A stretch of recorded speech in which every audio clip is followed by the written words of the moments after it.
we nicknamed it kind of Noah's Ark.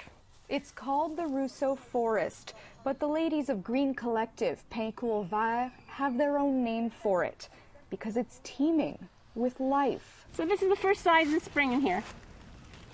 They're all emerging under these. Except a few years back, it was almost destroyed by residential development. I don't know what I can do to save the world, but I help to save this little forest. Sheila McNally was focused mostly on eco-activism until she took an Indigenous studies course that changed the game. I really saw how that is part of the community, this idea of stewardship, this idea of looking after the land, and how Indigenous communities have been guardians for centuries.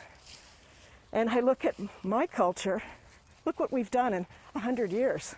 McNally reached out to APTN when she got word of another potential development site nearby. I thought, here's a great opportunity to make amends. There's an archaeology report that's saying there's evidence of an ancient Indigenous community there.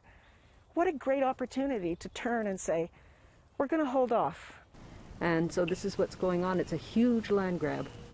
In early February, the municipality of Notre-Dame de l'Île Perrot and Quebec's Ministry of Culture both received copies of an archaeological notice regarding this wooded lot near the banks of the Outaouais River.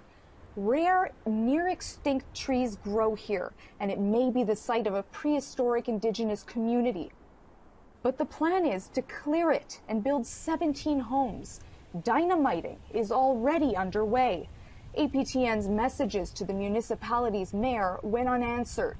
Across the water, in Ganawage, Mohawk Council says they're also still trying to set a meeting. To me, it's all rooted in what I often tie things to, which is doctrine of discovery worldview thinking. Okay, that somehow or another the settlers have a right to occupy, exploit, do whatever to lands which did not belong to their ancestors. Montour says other Canadian provinces, like Ontario, have power to stop development on privately owned lots if there's an Indigenous interest. However, in Quebec, it's a different kettle of fish, I'm afraid. Earlier in the pandemic, Quebec tried to pass an economy-stimulating bill that waived the requirement to assess and consult with First Nations before approving a project. The thing is, these potential historical sites are everywhere. Some experts say there are hundreds in Quebec alone. For example, up the river in Hudson, there's an even larger development on a potential Indigenous site. There's something about looking at water that allows you the long vision, allows you to focus your eyes on a far, far place. And that's why this is so important to me. Councillor Jim Duff has been coming here to Sandy Beach since childhood. Now it's the planned site for over 200 private residential homes.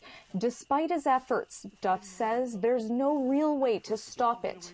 You have a choice. You either buy the land at whatever price the seller wants to charge, or you let them go ahead and build.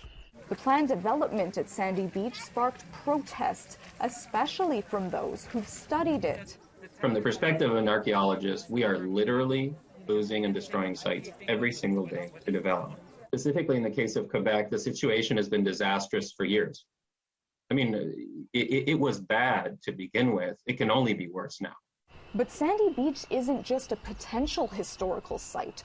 Artifacts have been recovered there. It was a metal detectorist, a guy who used to like to go to the beach and look for coins and rings and things that people had lost.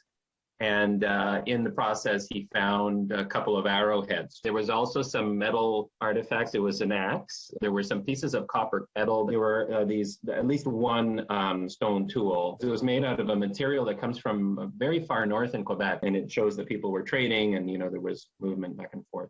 Burke says archaeologists can register a site with the Quebec government in case it comes up for development. But that doesn't mean the government will stop it, because they can decide that finding just a couple of objects on the surface does not constitute a site. Most of the time, we're just going to probably, sweep aside, especially Indigenous history, Indigenous archaeology, in the name of development. I've seen it just pretty much every single time. The ideal, of course, is to have First Nations archaeologists who will really look out for their own rights and their own heritage. Right behind me, you can see the lands of the Kanien'kehá:ka, the Mohawk Nation of Kanisatake. Kanisatake Grand Chief Serge Simon says he played at Sandy Beach as a child. The most dangerous individual to the governments is a First Nation with education. It's more dangerous than a gun. The Mohawk Council of Kanisatake only just became aware of the Sandy Beach file, but they're no stranger to the archaeological issue. The mayor of Oka, who says we've only been there for 300 years when the priests arrived, not true. Those pottery shards are the proof that my people were there for over 2,000 years. They raised the question of rights and title during development in nearby Oka. When you find pottery, arrowheads, bones, you have to look at our history is intricately linked, and there's no getting around that. So you destroy our archaeological sites, you destroy also part of your history as well. One of the issues is that we really need somebody other than developers to step in and do a thorough study of this report and before it's completely lost. Back in Russo Forest, the ladies of Pinko Vert say they're ready to continue pushing to preserve the site in Ile Perrot and the other sites beyond it. It's not like a life-saving COVID vaccination clinic they're building. It's not an education center. It's not a hospital. It's not a place for homeless people. It's 17 homes for rich people. What's the rush?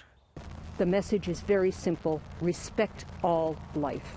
We asked Quebec's Ministry of Culture to provide comment or context in this situation, but they did not respond to our request before deadline. Lindsay Richardson, APTN National News, Montreal.